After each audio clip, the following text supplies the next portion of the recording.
Imagine a time before Earth existed, when the universe was still forming, and our planet was nothing but a swirling mass of gas and dust. But how did Earth come to be? Around 4.6 billion years ago, a vast cloud of gas and dust called the solar nebula began to collapse under its own gravity. This created the sun at its center, while the remaining material began to clump together and form the building blocks of planets. As the debris in the solar nebula began to collide and stick together, it formed planetesimals, small rocky objects that eventually grew into protoplanets. These early bodies collided and merged, creating a hot, molten mass we now call Earth.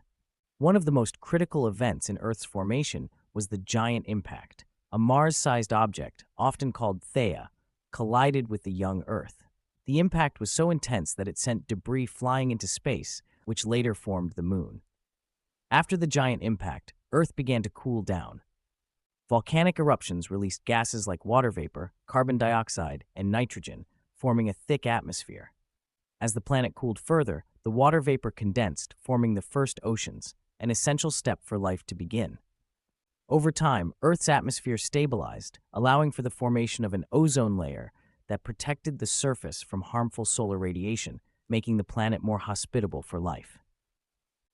From fiery collisions to cooling oceans, Earth's birth set the stage for the rise of life. And here we are today, living on a planet that began its journey billions of years ago.